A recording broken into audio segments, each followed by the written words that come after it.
एगो गाना हमारा और अक्षरा सिंह के रहे, एगो सिनेमा कैले रहनी हम लाडला, माई बाप के ऊपर है एगो कहानी।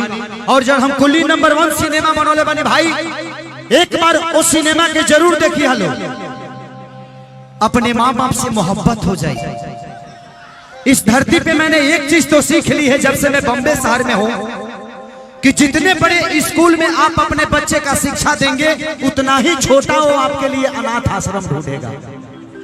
क्योंकि जब वो बड़ा अफसर हो जाएगा ना, तो उसकी सोसाइटी आपके स्टडम को कभी एक्सेप्ट नहीं करेगी। मैं हर महीने वृद्धाश्रम जाता हूं, बुजुर्गों के आश्रम में जब जाता हूं, पूछता हूं कि चाचा आपको क्या कमी है, तो बोलता है कि कमी यही है कि मेरा बेटा डॉक्टर है और वो अमेरिका में है, और उसके स्टडम को और उसके सोसाइटी को मैं शूट नहीं करता बेटा, इसलिए मुझे वृद्धाश्रम में वो खर्चा देता है, मुझे रहना पड़ता है। कोई भी माँ बाप अपने बच्चे को इसलिए नहीं पढ़ाता और इसलिए बड़ा नहीं बनाता ताकि कल चल के उसकी शिक्षा ही उसके लिए सबसे बड़ी सौतन बन जाए। एक माँ जब हमें पैदा करती है तो कभी सुंदरता की मोह नहीं करती। एक माँ जब पैदा बच्चे को करती है तो कभी सुंदरता की मोह नहीं करती, लेकिन एक सुंदर बीबी जब मिलती है हमें तो हम एक अच्छी माँ को ही भूल जाते हैं कि नहीं तू कुछ भी नहीं है मेरे लिए। इस धरती पे अगर कुछ स्वर्ग है तो वो माँ का प्यार और पिता का दुलार होता है भाई। मैं इन बहनों से भी कहना चाहता हूं कि तुम कहीं भी जाना अपने माँ बाप के संस्कार को कभी नहीं भूलना। आज भी हमारे देहात की औरतें जब बच्चा पैदा करती हैं तो अपने सीने की दूध पिलाती हैं, अपने छाती की दूध पिलाती है, इसलिए कि इसके अंदर हमारा दूध होगा तो शायद हमारा बच्चा कभी हमें धोखा नहीं देगा। आजकल प्रदेश में जाइए, जैसे जैसे लड़का बाहर आइल है तले ओकरा मुंह में दूध पीली धराइल है। अभी बताई जब वो पियले बड़ा बता बुझी की आबा है कि बाबा,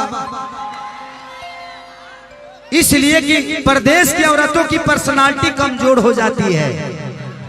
लेकिन गलत बात है, जब तक वो माँ का दूध उस बच्चे के मुंह में नहीं जाता वो बच्चा तैयार नहीं होता, वो माँ का दर्द क्या समझेगा।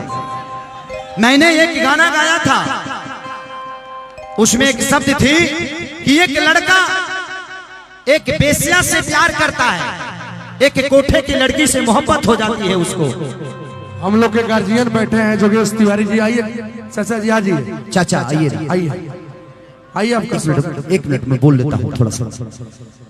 उस लड़की बोलती है कि तुम मुझसे कितना प्यार करते हो, लड़का बोलता है कि धरती से ज्यादा, आसमान से ज्यादा, इस जहान से ज्यादा। बोलता है अच्छा तो मेरे लिए क्या कर सकते हो, बोलता है लड़का जी जो कहोगी वो करूंगा। लड़की बोलती है कि अगर इतना ही प्यार करते हो तो अपने माँ के कलेजा ला सकते हो क्या मेरे लिए। लड़का बोलता है कि ये बहुत छोटी बात है, माँ का कलेजा कौन सा बड़ा बात है। वो लड़का जाता है माँ दूसरे के घर से आटा मांग कर उसके लिए रोटी बना के रखी है कि मेरा बेटा अभी तक आया नहीं, अभी तक भूखा होगा, खाया नहीं। वो लड़का 12 बजे रात को जाता है, माँ चारों रोटी बच्चे को खिला देती है, अपने खाली पेटे सो जाती है। लड़का उठता है और एक खंजर निकाल के माँ के सीने में डालता है, कलेजा निकाल के निकल जाता है। जब भागता है ठेस लगता है, हाथ से कलेजा जमीन पे गिरता है, जमीन पर गिरा हुआ कलेजा पूछता है बेटे से, बेटा कहीं तुमको चोट तो नहीं लगी ना। ये होती है माँ, ये हमारी माँ होती है जो दुख में भी अपने बच्चों की भविष्य के लिए सोचती है। लेकिन हम जब सुंदर बीवी पाते हैं तो अपने माँ को ही भूल जाते हैं। जब वो लड़का फिर कलेजा उठा के लेके जाता है लड़की के पास, बोलता है देखो अपने माँ का कलेजा लेके आ गया। बोलती है कि जो रे पापी ते 6 महीना के प्यार खाती 18 साल के प्यार भुला गई तजे अपना माई के ना भैलू हमार का हो। इस धरती पे माँ बाप से बढ़कर कोई संपत्ति नहीं है, कोई मंदिर नहीं है, कोई गीता नहीं है, कोई महाभारत नहीं है। इस धरती पे अगर कोई है तो बस एक माँ है, वो पिता है जो मरते वक्त अपने बच्चों तक का ही भविष्य के लिए सोचता है, दूसरा कोई नहीं सोच सकता।